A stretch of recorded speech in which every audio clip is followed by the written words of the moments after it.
And welcome back to the Upside Sports Network. My name is Michael. Appreciate you guys joining us on a Monday evening. Hope you guys had a great weekend, had some fun with your family, friends, had some turkey, ham, whatever you guys celebrate, however you guys celebrate Thanksgiving, and hope you guys had a great time. Black Friday, of course, Cyber Monday today. A lot of shopping out there. I know it's a little bit different than what we are used to, but hopefully you guys got what you were looking for and had some fun. But baseball still goes on.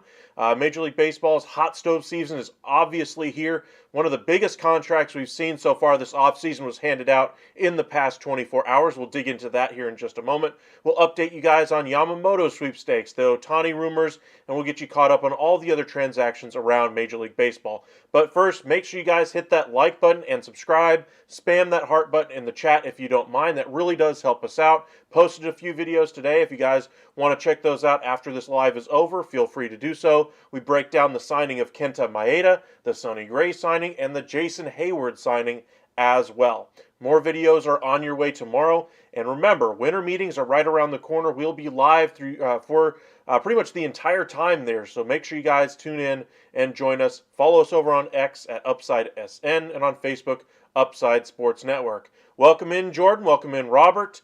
Shohei to Toronto confirmed? Not yet, but there's at least some rumors that we're starting to see percolate around Toronto, around Atlanta. Markets that haven't been connected to Shohei Ohtani, at least as one of the favorites, are at least getting their name thrown in there. But I think that's more a symptom of the lack of any knowledge, really, from anybody about what's going on with Shohei. We don't know what teams he's meeting with. We don't even know where he's traveling to. We do know that he has a very nice home out in Hawaii that he just had out there, or that he just acquired out there. And it doesn't sound like distance is any type of an issue for him. He's not necessarily West Coast centric or anything like that. His main priority that he said at most or almost any time you talked to him last year was his priority is he wants to win. So we'll get into the Shohei sweepstakes in just a moment. But Sarah, welcome in.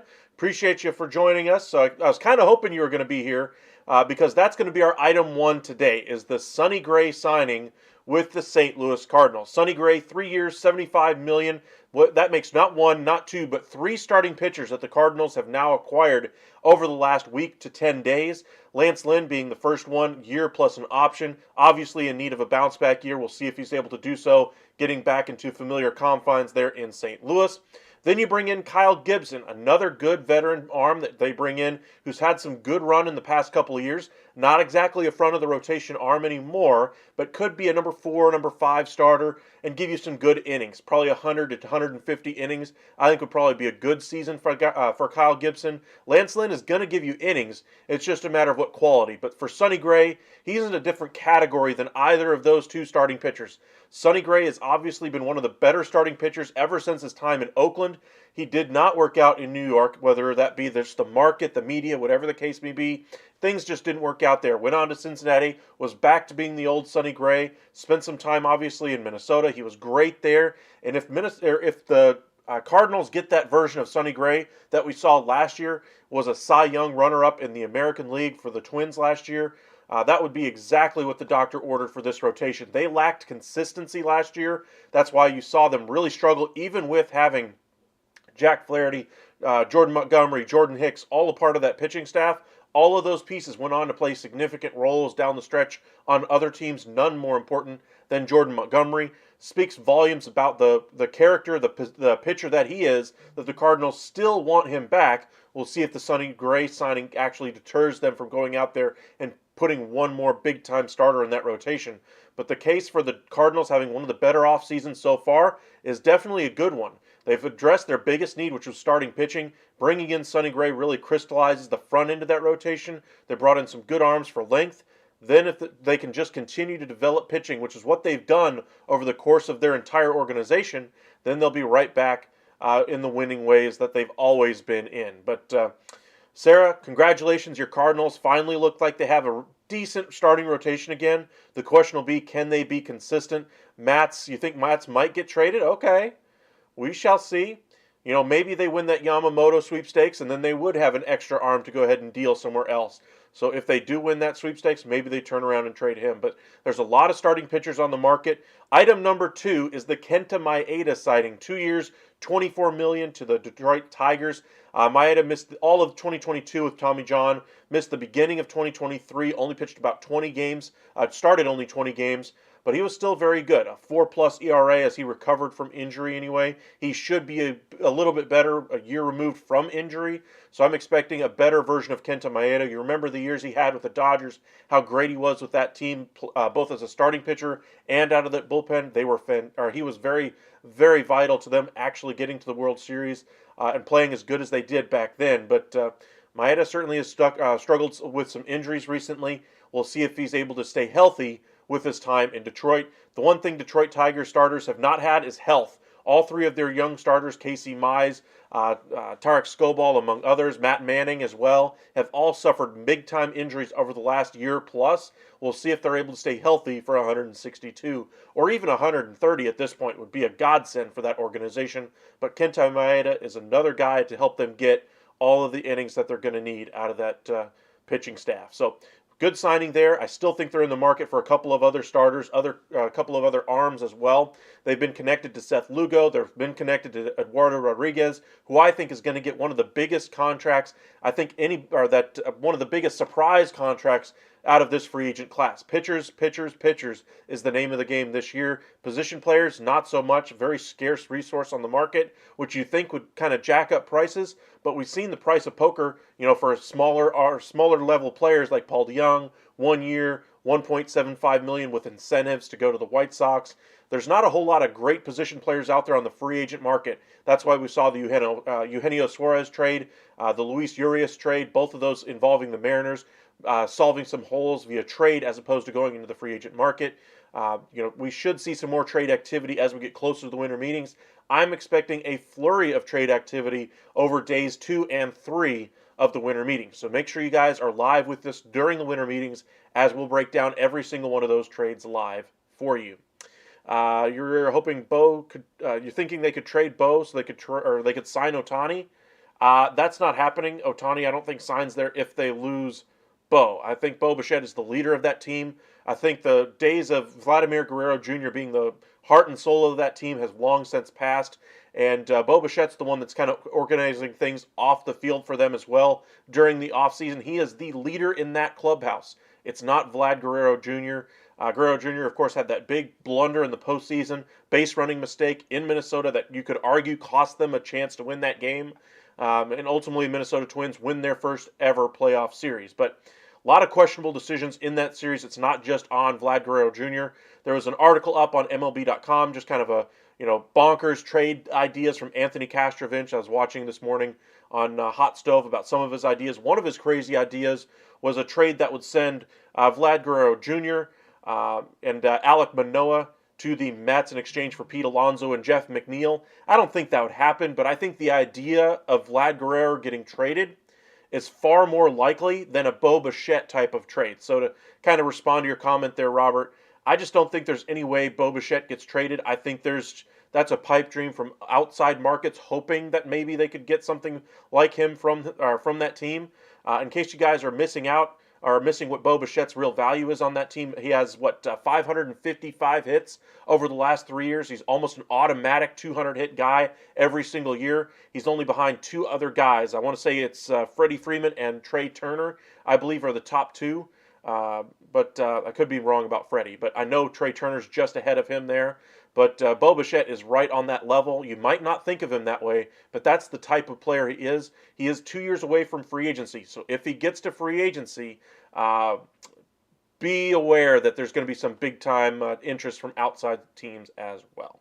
But Bo Bichette's not going to go anywhere. But I think there's an idea on the market now that at least you can have some conversations around some of the other talent on that Blue Jays roster.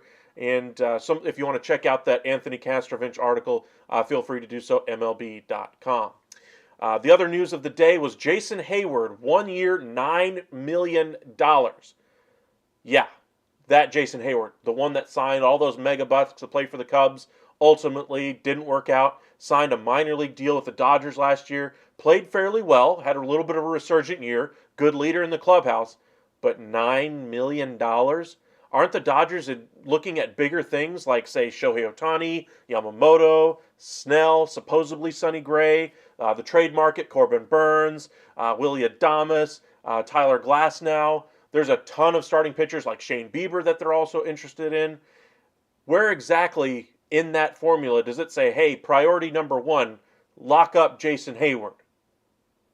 It just doesn't make sense. If you're looking at it from the Dodgers perspective, sure, you want to lock up some, position players. You don't want to wait on other guys, allow him to or to lose them in free agency to somewhere else.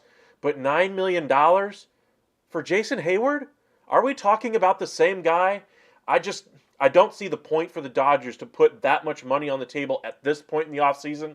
I could argue that Tommy Pham would be a better signing, and that's another guy that's out there on the free agent market who's going to sign for less than $9 million, by the way. There's a couple of guys who were on the World Series champion team, the Texas Rangers, Robbie Grossman, Travis Jankowski, both of which I would rather sign to a 1 year, $2 to $4 million deal rather than 1 year, $9 that they're giving to Jason Hayward. You're already going to be pushed over the luxury tax threshold by signing Shohei Ohtani. You're going to be blown through the roof by bringing in Snell or Yamamoto or whoever the starting pitcher is you decide to sign. Say you bring back Clayton Kershaw, that's another bunch of millions on top of that. And now you're adding $9 million for Jason Hayward. I don't understand the math here from the Dodgers perspective. So if you're a Dodgers fan, please let me know how this makes sense. I get the player. Sure, he had a resurgent year. He was a great leader in that clubhouse, but it's a team that ultimately failed to perform in the postseason. It was a team that was supposed to be scaled back anyway last year, so they had to bring in some veterans. I just don't get the math where it says this player equals $9 million. I just don't see it. I think it's one of the biggest overpays of the offseason that we're going to see. Was Hayward worth $9 million last year? We're on to the next year at this point. Do I think he's going to be worth $9 million this year? I just don't see it. I don't see that he's going to be able to stay healthy for 162. They could, of course, flex him around, move Betts in and out of right field, give him a day off, platoon him, all that kind of thing like they do. But $9 million for a guy that, left-handers, you might have to pull him out because he's a left-handed hitter. I'm just not seeing the math where this makes sense from the Dodgers' perspective. Sure, you don't want to just put everything off and wait for Ohtani to sign and then try to get everything else on your roster done. You have to go ahead and move forward with your own plans. I get that. But where in that math where does it show that Jason Hayward, the guy they signed to a minor league deal last year, is worth 1 year, $9 million over the other free agents that are on the market currently, or going the trade route for other corner outfielders on the market? I just don't see the math. Appreciate you guys joining us once again. Those are the top 3 items so far today. The 3 videos we put out today are also on our YouTube page. Feel free to check out some of the analysis there. A little bit more in-depth analysis than the videos, though, during our live. So make sure you guys join us every single night as we're going to bring you all the latest news every single evening. But that's kind of the 3 biggest moves from the day. Let us know in the comments section which one was your favorite. Where do you guys think that the Cardinals go next now that they've addressed their starting rotation? Do they add another starter? Dodgers obviously still need to bring in either Shohei Ohtani or address their starting staff. They still need to address DH if they bring in Shohei Ohtani. Obviously that takes care of it. If not, then they got a couple options in guys like JD Martinez, who had a great year for them last year. Justin Turner, who was great for the Red Sox, now could be a viable option out there in Seattle with the Eugenio Suarez deal. A little bit surprised that the Diamondbacks went ahead and went after Eugenio Suarez. I understand it's an expiring deal, but the strikeouts, I just don't see the math there for them either. I thought some other guys on the free agent market probably would have been a better get for them. Maybe they just want to unclog their roster a little bit. Maybe they just like Eugenio Suarez, the player. But for my money, I would have rather had Candelario. I would have rather had Justin Turner, and maybe even bring back Evan Longoria rather than go the Eugenio Suarez route. I understand he gives you a lot of pop, but the strikeouts, just getting on base and moving runners over, playing baseball, beyond just the home run is really what made the Diamondbacks work this past season, and I don't think you really should tinker with that formula too much. Sure, you don't want to get stale. Sure, you don't want to become predictable and only have one way to really win games. Sure, it gives them another chance to try to win games when they're not getting on base, one big swing, all that kind of a thing. But a lot of the guys that they had on their roster last year were not just speed guys. They were guys that still had a little bit of power in there. They were still guys that had professional at bats, and then they brought in some veterans like Evan Longoria and Tommy Pham to kind of sprinkle in there to round out that roster. I don't see the math on that one either for Eugenio Suarez being the reason or the get for them to solve their third base spot. I understand it's got 1 year left on its deal. It's a 1 year flyer type of a trade. They clear up a couple of roster spots. I'm just not sure if that's the right move for them going into next season. They need to continue to build on the momentum that they had this past season, and a trade for Eugenio Suarez, I'm not sure keeps that momentum going. Tommy Pham had less WAR in fewer games and a few less games. I still like Tommy Pham's versatility over a Jason Hayward.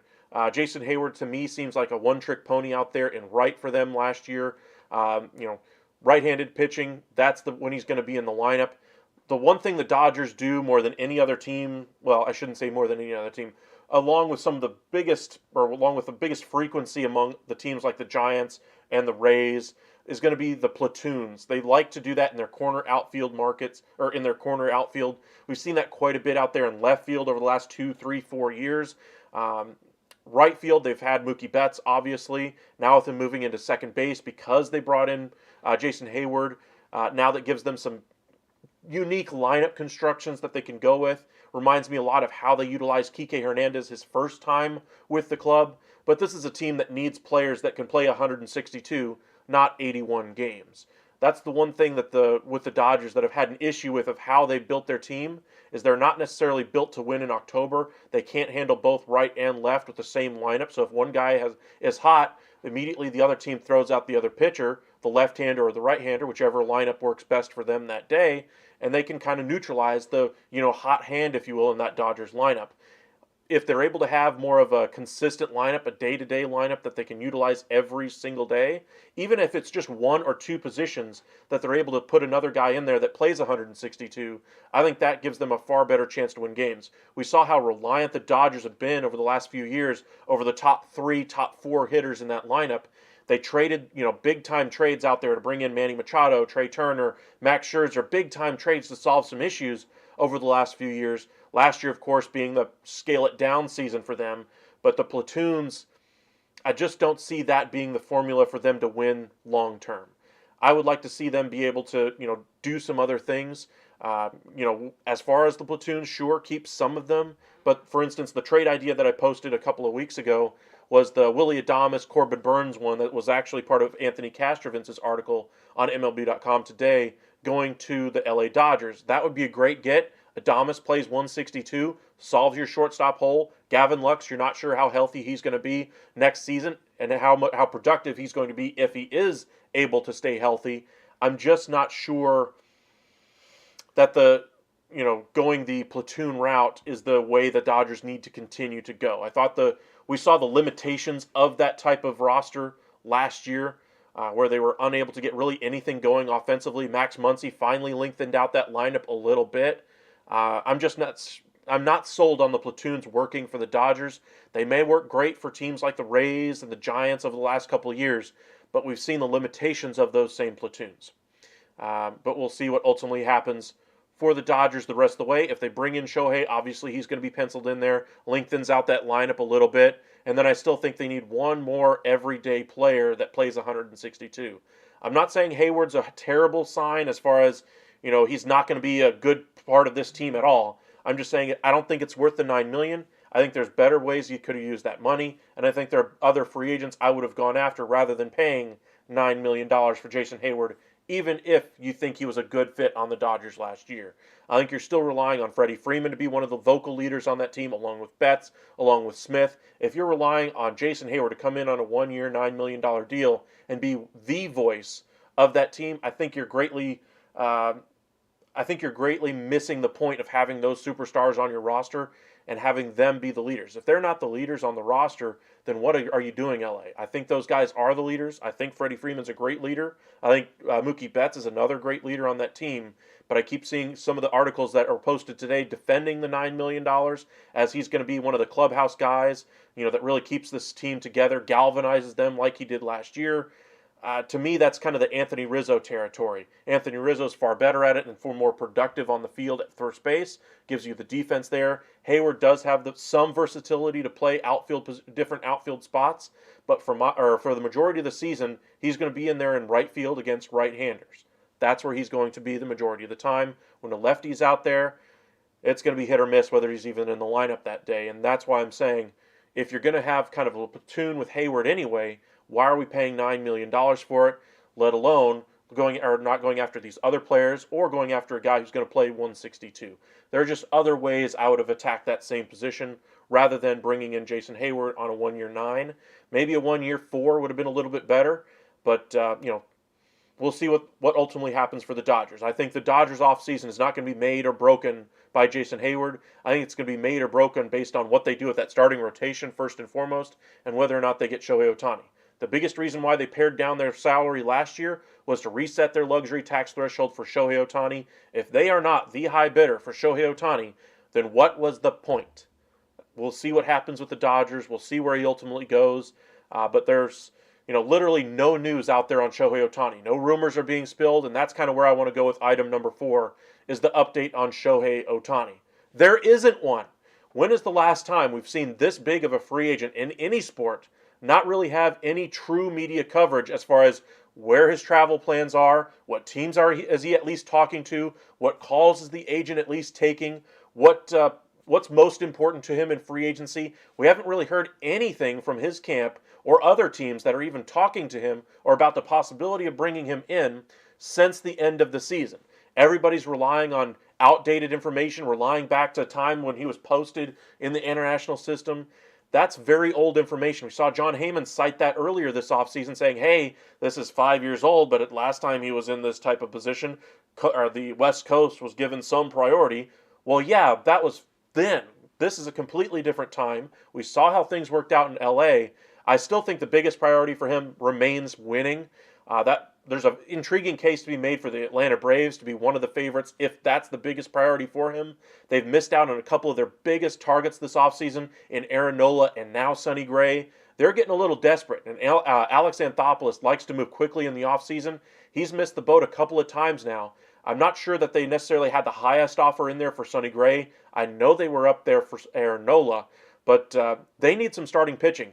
One of the news items that I saw this morning anyway is that since they lost out on Sonny Gray, they have pivoted now to the trade market for Dylan Cease. Now, could they go after Dylan Cease? Absolutely. Could they get a deal done for Dylan Cease? Absolutely. Do they have the farm system of the two teams that are most connected to him in the Dodgers, in the Baltimore Orioles? Absolutely not. And for that reason, I don't think they're going to win that sweepstakes there. So what's going to happen with the Braves going forward? Are they going to go after a Tyler Glasnow, Corbin Burns, Shane Bieber? Do they go to Jordan Montgomery? Do they go to a Blake Snell? Do they go to a Michael Wacha, Self Luco? Whatever the case may be. Where do you think the Braves ultimately pivot after missing yet another target this offseason?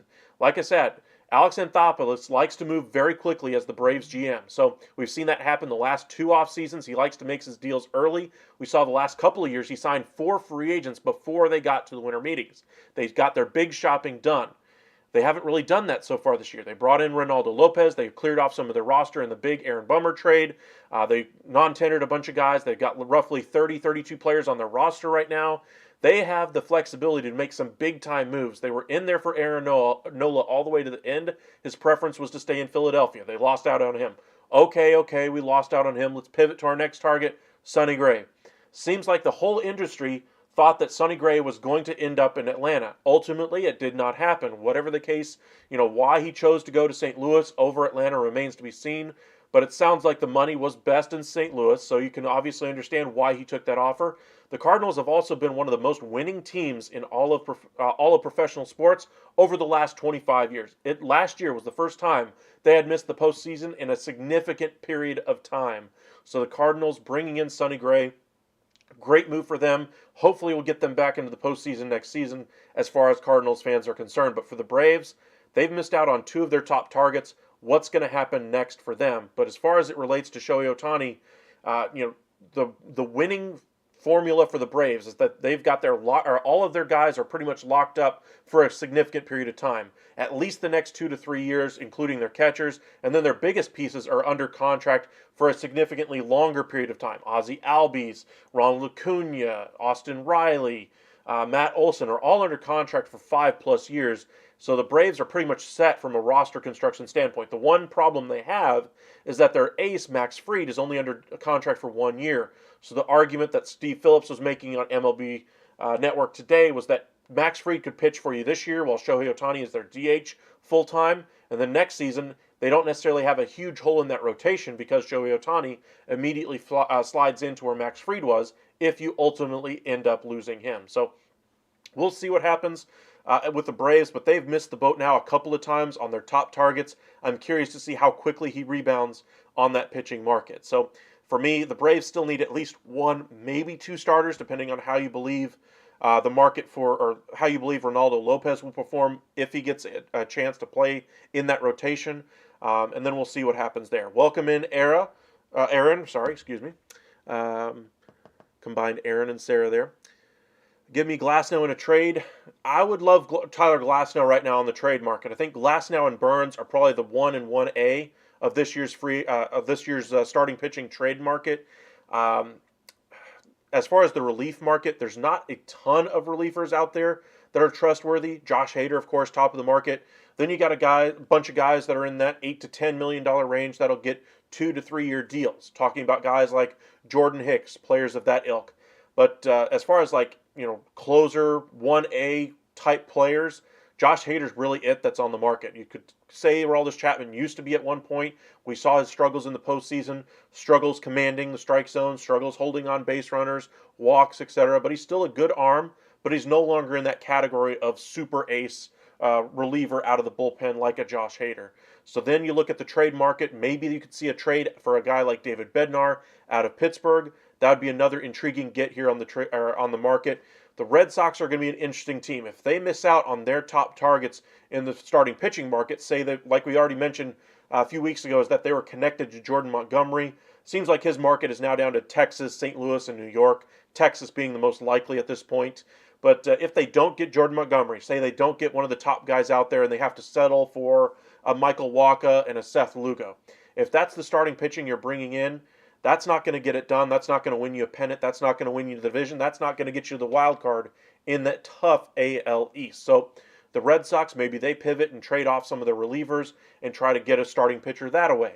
There's some interesting names that could pop up this year in trade talks, so be prepared. If you're a team that thinks, hey, this guy is untouchable on our roster, how untouchable is he really? Especially when you get into this offseason. The idea I floated at the end of last week was that the Rangers, while they have 5 starters currently and they're still in discussions to bring back Jordan Montgomery, maybe they turn around and try to capitalize on the hot market for starting pitching by trading one of their starters with some control that they don't necessarily trust in the postseason. That being Dane Dunning, who led them in innings last year. If you guys want to check out that video, I believe that was on Friday when we went into quite a bit of conversation about that. Feel free to check that one out after our live is over. But for the Rangers, if they decide to trade that type of starting pitcher, or say the Phillies, who had a great year with Taijuan Walker but didn't trust him enough in the postseason to give him the ball in a start, instead they go to the bullpen route, maybe there's some teams that could capitalize on the market's thirst for starting pitching, and we could see some very unique type trades pop up this offseason. So feel free to let us know what type of trades you guys would like to see. I know we've got a little bit of conversation about Mats right now in the chat. Feel free to let us know what you guys would think. O'Neill doesn't have a whole lot of trade value right now. We'll kind of go over to the baseball trade value site. Let me pop that up here for you guys. Since you guys are talking this trade real quick, we'll go ahead and do that one. Cardinals and Rays. We'll go the Cardinals side of it first.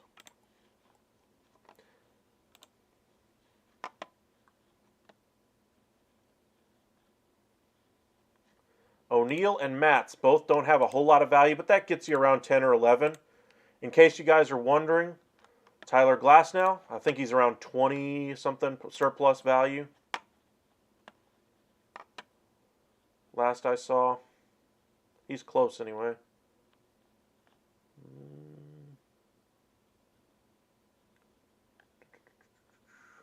There he is. He's down to 13 now. Okay. Looking at that type of a trade there, I still think the Rays would still be a little bit short-shifted here. I do like the trade there of what you guys kind of proposed, the Mats including going the other way. The Rays are going to need some starting pitching next year if they lose out on Tyler Glasnow. They're going to want some control as well. Tyler Glasnow's contract goes from $5 million last year in guaranteed salary to $25 million. How many times have we seen the Rays actually hold on to a salary like that? I think we've only really seen it once with David Price, and they ultimately ended up trading that type of player. I do believe they'll end up moving him. Now, as far as Carlson, I did click on the wrong one. But as far as O'Neill, I think he was right around that same spot. Let me flip over the Cardinals. There's O'Neill. This wouldn't actually happen, but just showing you the three different players that could be, traded in this type of talk that you guys are having right now in the chat. Mats, Carlson, O'Neill, take your pick as the combination of the two and maybe a prospect in there as well, just to even things out. But Glasnow is going to be one of the top arms traded this offseason, and I think whoever ends up trading him is at least going to be able to get that compensation pick back for him after this coming season, because they're going to acquire him before the season begins, which will allow them to get some compensation back should he sign elsewhere after the coming year. So, teams that need a one-year type of starter, for instance, the Braves have Max Fried, obviously, right now. They're looking for some starting rotation help. If they want to bring in Tyler Glasnow to have two guys, kind of go for it this year and, really sell out for a championship run, that would be one way to do it. Dodgers, if they miss out on Snell, Yamamoto, maybe they ultimately go the Glasnow route or the Burns trade route. The Yankees supposedly made some headlines today by the reporting around their organization, is they're not really interested right now in the Shohei Ohtani market. They're more focused on Yamamoto's market, which doesn't really surprise me, honestly. You look at their biggest need on this team right now, you're looking at consistency and performance out of that starting rotation. Yamamoto would be young enough to be able to give them solid production out of that rotation for years to come. They spent all that money on Carlos Rodon last year, ultimately blew up in their face. They really need some star power out there. They're supposedly in the market for a Juan Soto. Yankees are going to be an interesting fit this offseason with a bunch of different trade possibilities and a bunch of different free agents that you might not expect to go there. Third base is still a little bit of an issue. Do they end up trading one of their middle infielders? There's some conversation about what they're going to do with their bullpen, with King, etc. Should they flex him to the rotation? Should they leave him in the bullpen? I'm curious to see which direction the Yankees ultimately go. We've seen a very combative Brian Cashman this offseason, and I think that has to do with how things have gone in New York pretty much the last 3 or 4 years. It's not gone well. The trade for Joey Gallo didn't work out. Giancarlo Stanton's an albatross. DJ LeMahieu had a great season originally and then signed that big deal. Didn't work out. Aaron Hicks signed that long deal. They ultimately had to eat the money on that. He goes to Baltimore, and day one there takes off. Their flexibility, their athleticism has really gone down the tubes in recent years, and they need to get more athletic, a little younger, a little bit more productive and healthy, honestly, with their lineup and with their rotation. So the trade for Frankie Montas blew up on them. We'll see what happens with Brian Cashman, but he's got to get to the postseason, and I believe he's got to win at least one round to hold on to his job there. Brian Cashman's done a great job in New York for years. I think it's just kind of run its course at this point. So unless he's able to course correct this season and get him back into the postseason, get this thing going back in the right direction, Brian Cashman could be the odd man out there after the coming year. So we'll see what happens. I think a Philly trade for Williams from Milwaukee for Abel and Miller and Coing. Devin Williams could be available. I'm not saying the Brewers are shopping him. I think they're looking to trade some of their guys that have 1 year left on their deal first. But they're going to have to do a little bit of a retool. They need some starting pitchers first and foremost. So if you're looking to make a trade for one of the players off of that roster, I would look for some position players to be traded for some starting pitchers, like a Willie Adames, or starting pitcher like Burns to be flipped for a couple of starters. That could be the best thing that the Brewers could do to kind of reset their roster and open up their next chance of next window of contention, if you will, by trading some of those deals. But appreciate you guys for joining us tonight. We'll be live for you guys again tomorrow night. Wanted to check in on a couple of ideas that were floated around the market today about the Dylan Cease possibly going to Atlanta. We'll have a video coming out about that tomorrow. Wanted to touch on the Jason Hayward signing, 1 year, $9 million. There was a guy who posted on my chat or on the video that I posted today that it's kind of like paying or buying a Pinto and paying for a Porsche. I'm not saying it's that big of a gap. I'm just saying it's surprising that their priority is Jason Hayward, bringing him back, locking up that clubhouse chemistry, I guess, rather than locking down some of these starters that are starting to sign on other teams. Not saying that they would have been the best case scenario for Lance Lynn or Sonny Gray or any of these other starters, but I am saying starting pitching is a much bigger need. I'm saying that they need better consistency out of that lineup. I'm saying they need 162 game performers out of that lineup, not as many platoon players. I'm saying they need to have a more consistent lineup than the top three in that lineup, and that's it.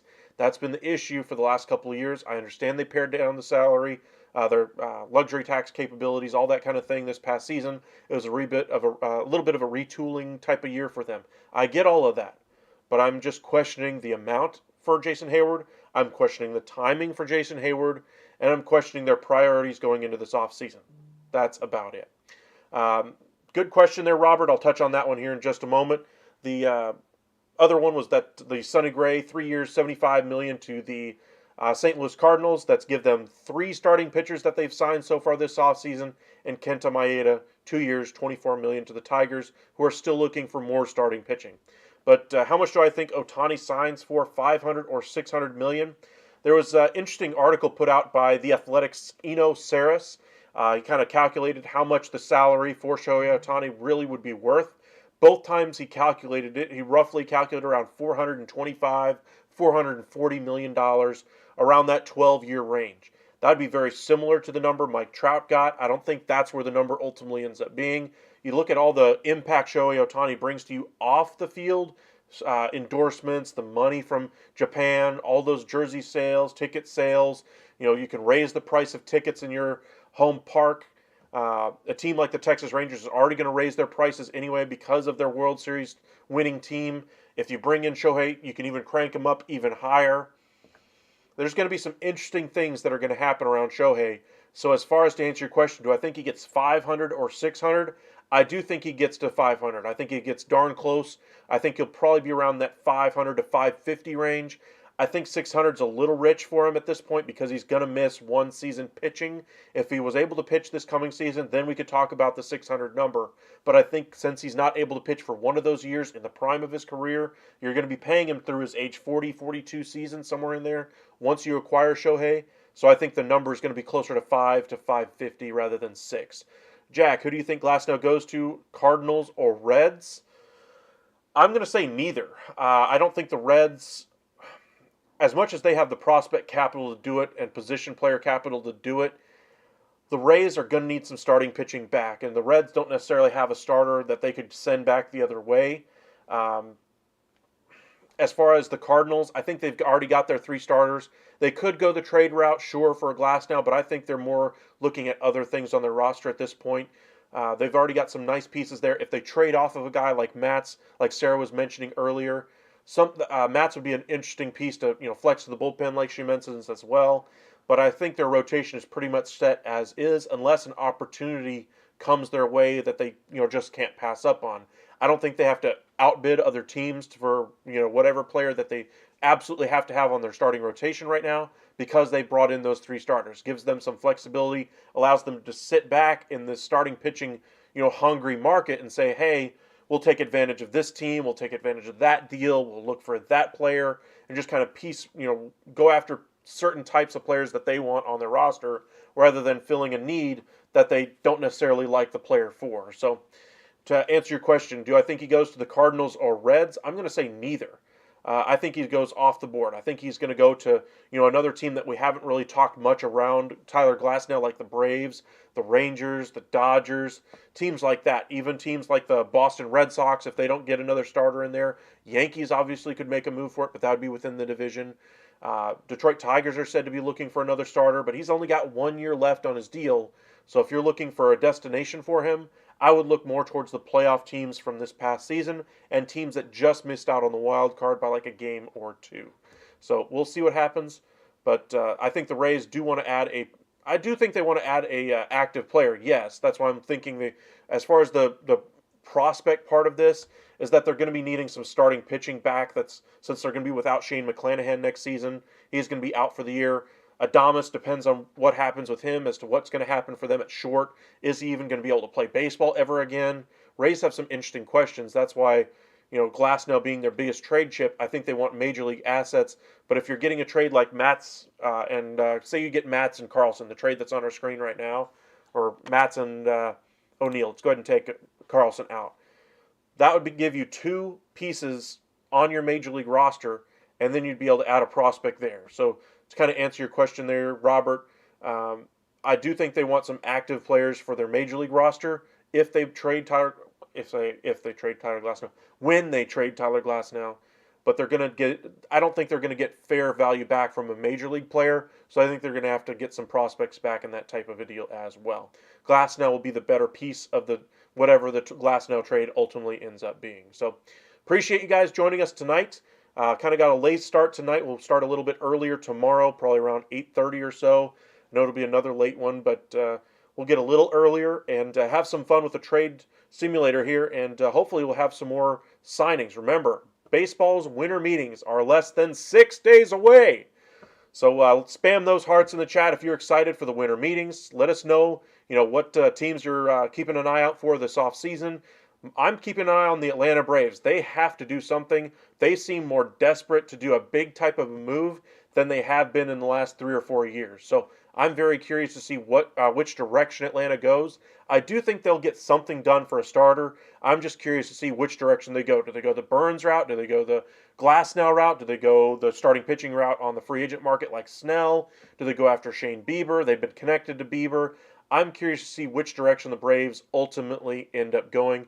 Rangers, I think, are going to be very active both with relievers and with some starting pitchers as well. Then they have the whole Mitch Garver DH situation. Do they continue to go with their younger guys? Do they trade Leody Taveras to bring in another reliever? They have some question marks there. And then, of course, the Dodgers and Giants. Giants have missed out on their top target pretty much the last 2 or 3 off seasons and really have been, the bridesmaid for a number of different free agents, which has really upset their fan base. They have to get something done and get one of their top targets. I think Blake Snell would be a great fit for them and kind of really solidify what they've been doing over the last couple of years and at least answer some of the questions that the fan base has had for that front office over the last couple of years. Hey, you haven't gotten our top targets. If they get Blake Snell, that answers at least a little bit of that and quiets down those rumblings a little bit.